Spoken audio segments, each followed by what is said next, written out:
What is up, everybody? Nightmarcher002 here with something new today. We are going to be playing, well, I am going to be playing Trick and Treat. English, obviously. Ooh.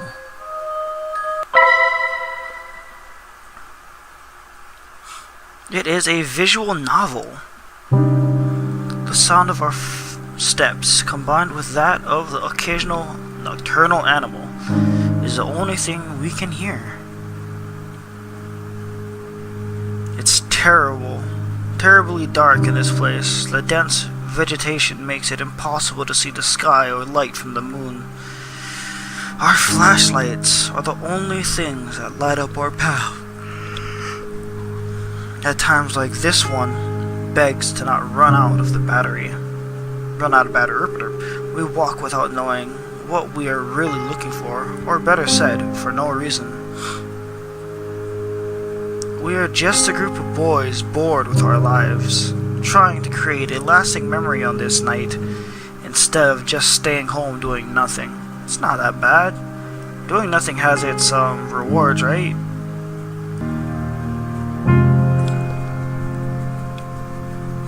Today is October 31st, All Halloween's Eve, better known as Halloween.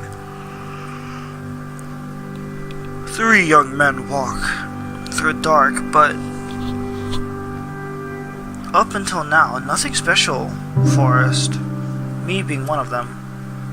We are doing it to prove our courage. It's too bad there isn't a girl here to see how brave we are.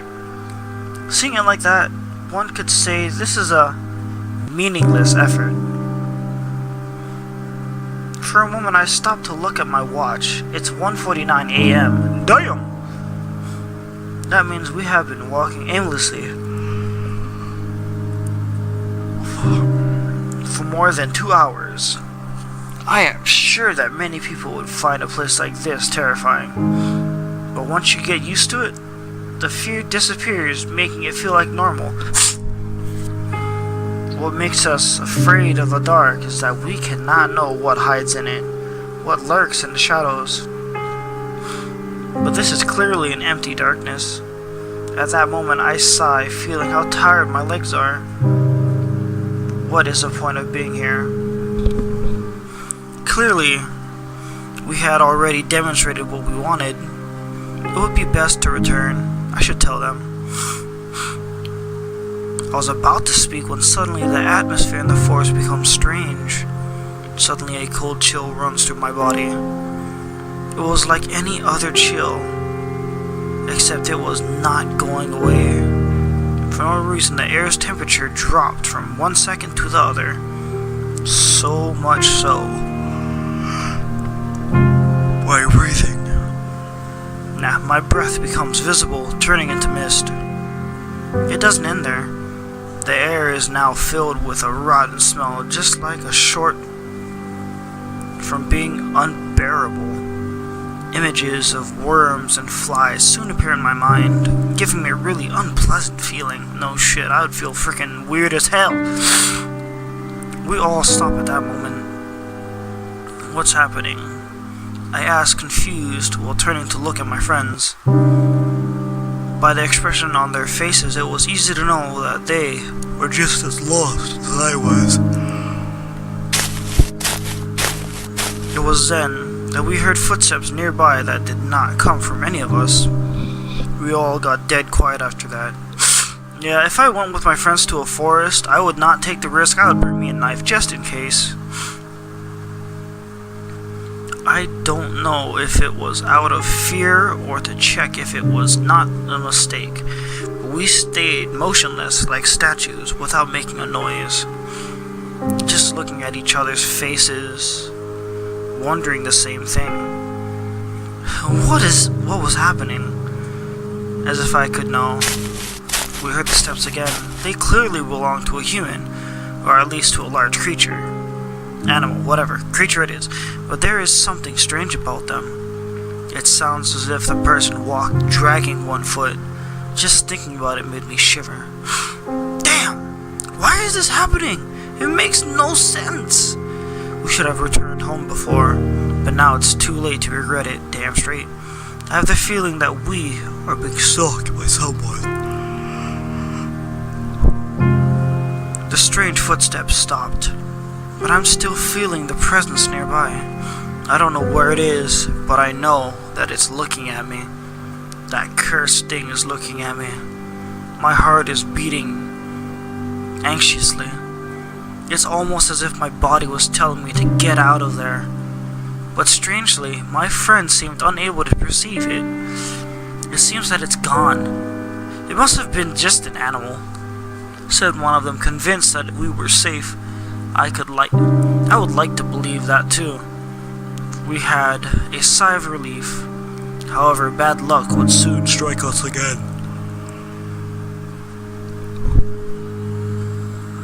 Unexpectedly, the forest becomes darker than before in just a blink of an eye. But that wasn't the fault of the forest, but of our flashlights, which went out. Of the three, only one, mine, was still working. What's going on? Did the batteries die? Asked one of them, scared, while they both beat them desperately, as if that was going to revive them. I can't blame them. The idea of walking in the darkness was not pleasant for anybody. But after a few moments, we had no choice but to resign ourselves to that. Once more the sound of our steps is heard. But the silence is different now. We are not quite quiet because we have nothing to say, but because we are afraid. We continue walking despite the fear that invades us. Visibility is almost zero. But we have no choice. In theory, we were walking back, looking for the exit, but I cannot remember anything of this forest. We could be walking in circles, and I would never notice it until it was too late. I hate the thought of it. I just want to get out of here. Suddenly my thoughts are silenced. We hear the footsteps of someone or something. Once more, the three of us become statues awaiting the presence to go. I hold my breath while feeling my heart beating anxiously again. Damn! Get away from here! Leave us alone! Unexpectedly, the steps are heard closer. This time, they do not disappear, but rather come at us. I can't stand it. Desperately, I move my flashlight everywhere looking for the author of those footsteps, hoping for the light to reveal the identity and erase our fears. Nothing. Is that all there is around here? Just empty air? My anxiety grows with each failed attempt. I refuse to believe that it was a ghost. Suddenly, when I move the flashlight again, I see I think that's a house, so we're gonna go with a house. I could not distinguish what it was, but for a moment, the light revealed something. Quickly, I point to the same place, only to discover it was gone. I hold my breath seriously. It was not an illusion. I am sure that I saw something. It was then that I hear something nearby. Without even thinking, I aim the light towards the place. What I found leaves us paralyzed with an expression of disbelief on our faces. Kitty! It is a white cat with eyes of intense red, which stands before us. I'm going to save real quick.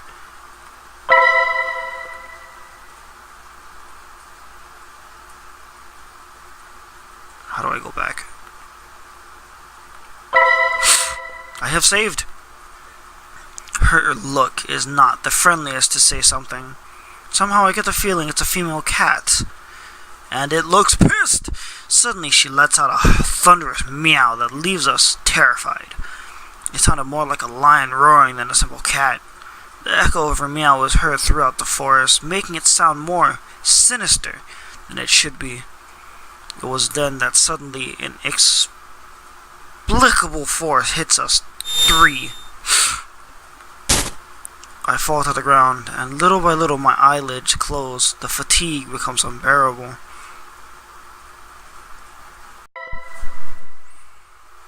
I lose consciousness on the ground of the forest without knowing what was going to happen with me. Interlude before the night falls. Okay, so I was doing a freaking prolude, whatever. The stuff before chapter 1. Ooh. It is a day like any other, so normal that it was almost painful. The only special thing that could be... One moment. Alright, there we go. I decreased the music volume. The only special thing that could be said about it is that it's October 31st.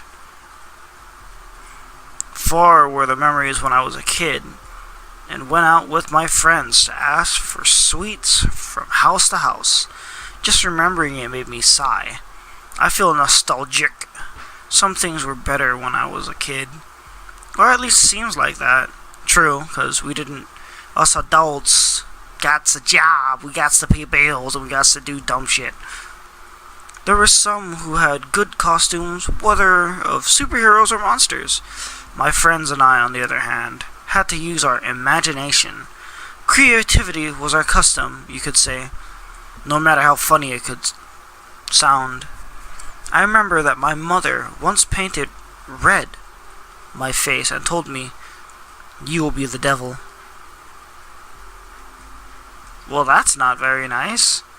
Who knows, maybe I wanted to be a black man, not to be racist, but I am black, but still. But it seems only she saw it that way. When we went from home to home, everyone said I was the tomato man. But those things didn't matter to me since we always had a good time. If I asked for candy now, even if I had the best costume, I'm sure no one would give me anything. Pfft, I go out trick-or-treating. I'm tiny and I wear a mask and a costume. They'll give me stuff. Just cover your face, bruh. Except perhaps a scolding for acting like a child when I am 17 years old. Free candy is free candy, scrubs, howlies, baka. But anyway, I can't stay in the past. I must live in the present, no matter how little exciting that might be. Back to reality. We are a group of friends who don't have any plans for today. We are still not old enough to go to a disco, and I doubt guys as us would have any luck in that environment. The other option would be to go to a party, meet girls, and have fun.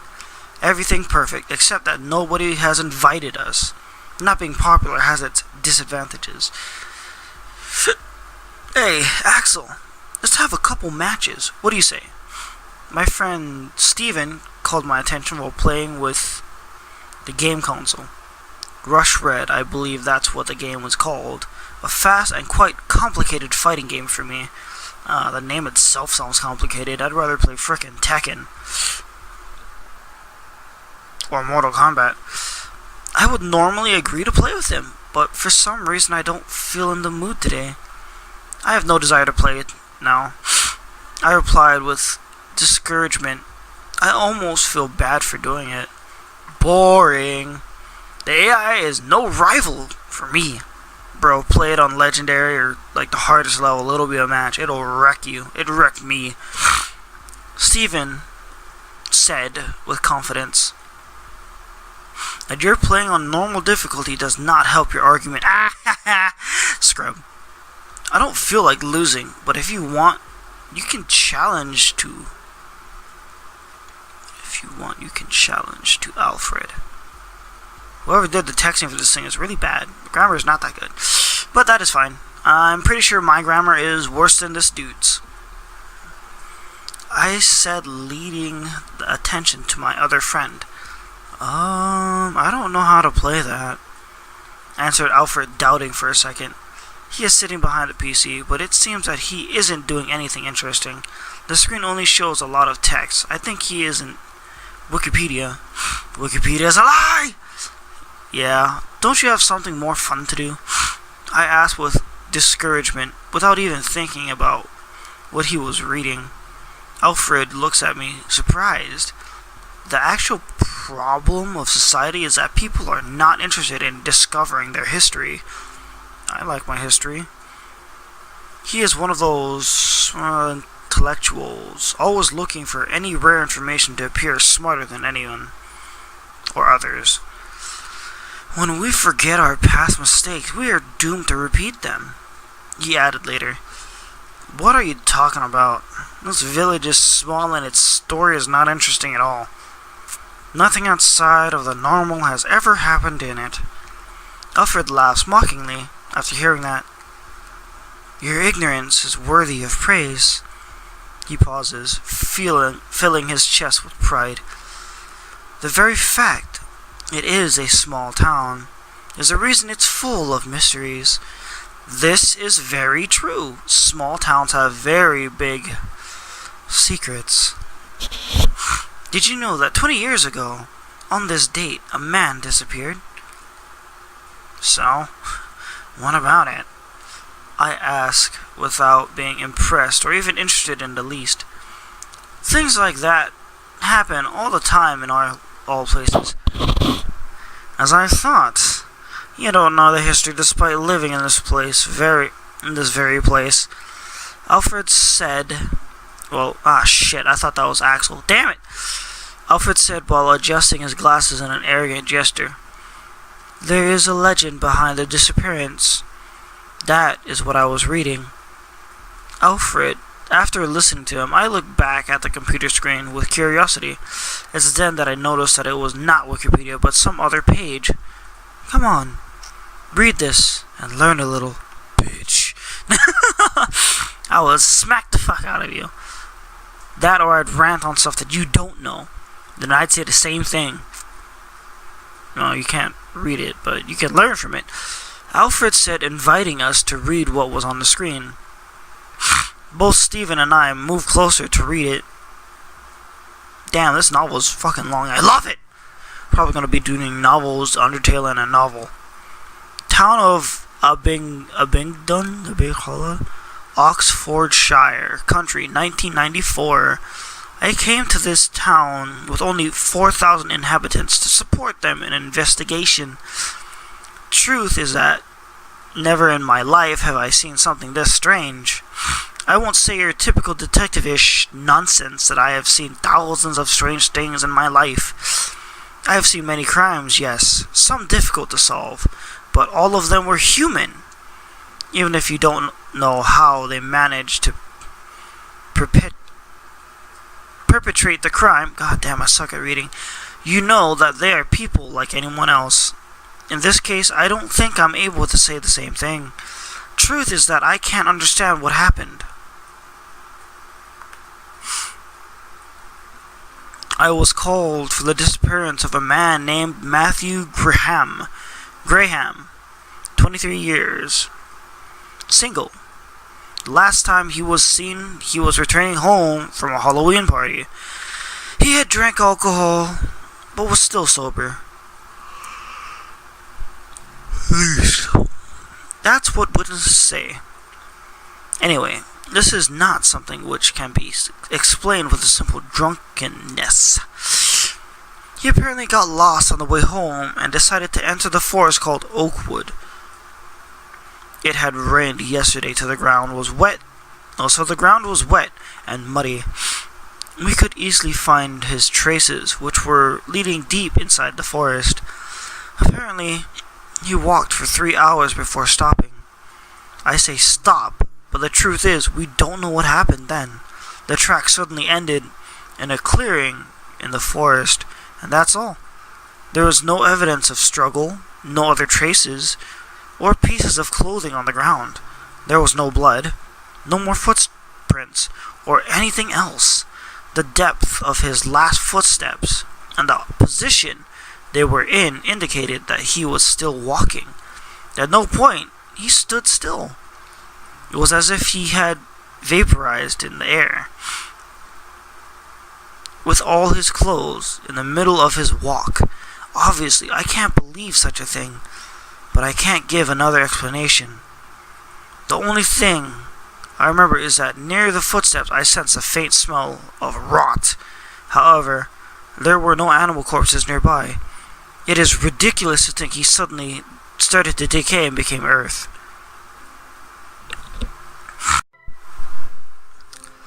And the end of the case was closed in just 3 days, with no evidence of any kind. We couldn't say anything but that he decided to escape from the village. However, while officially there was no more to do, I couldn't sleep in peace. Thinking about what could have happened to him took away my sleep. In my mind, I thought all sort of theories, like maybe everything was a plan developed by Matthew, but in the end, they all seemed impossible. I decided to investigate more on this issue. I searched the town for similar stories, and to my surprise, I found 4 more, all young men. The story was always the same.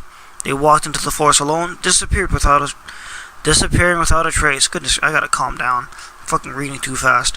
Even more curious is that all of them disappeared on the same date, October 31st. But there's more.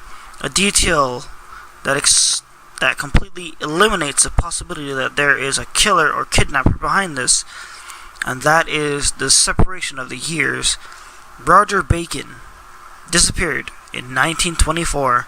Michael Smith disappeared in 1867. Jason Black disappeared in 1813. And the worst of all, Oswald Taylor disappeared in 1707. I'm going to bring my phone here because I'm a little curious about the time separation. Calculator. Alright, 1813. I want to see if I can do this without him spoiling. What was that?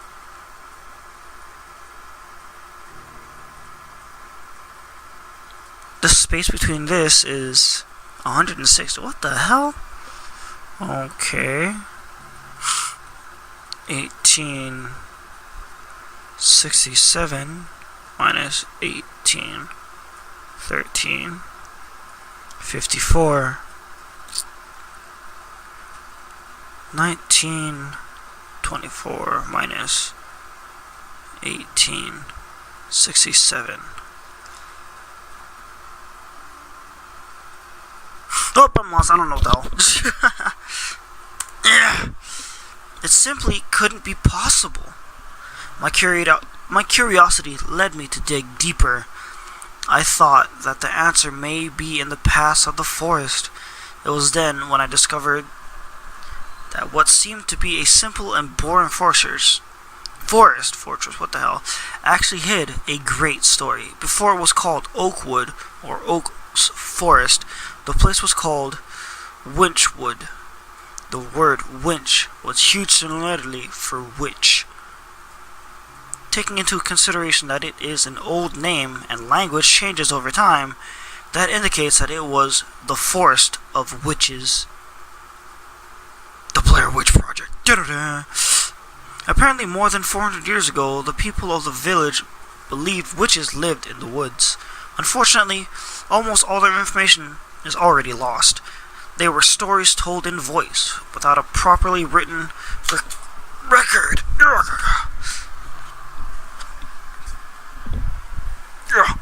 Getting comfy right now, because this is getting hella interesting. Shut up, phone! I say shut up. No! Shut up. Okay. Where was I? Apparently more than blah blah blah blah blah, without a properly written record. I just know that with the change of change of religion to Christian, people stopped seeing the witches with good eyes and began to hunt them. Apparently the last one, before her death, cast a curse on the forest, which even today should continue to exist. Anyway, obviously I cannot accept something like that as the answer. In the end, I have no other choice than accepting that each of them escaped from the village. Okay, my bad. Using a legend of the forest to make it look like it was something supernatural. That would be a really good plan.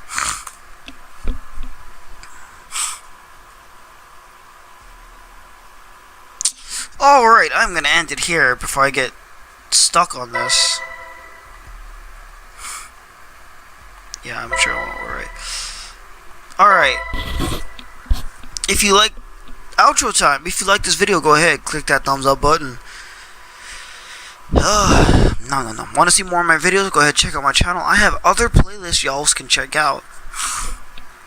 When I show my videos to your friends and family, go ahead, share it on Facebook, Twitter, or Instagram. Have anything to say about my video, what you liked about it, or what I can do to improve future videos? Go ahead, comment below in the comment section. Finally, if you want to join the Blarg Army, by all means, subscribe and join today. Night Marcher 002 out. Mahalo and aloha oi, everybody.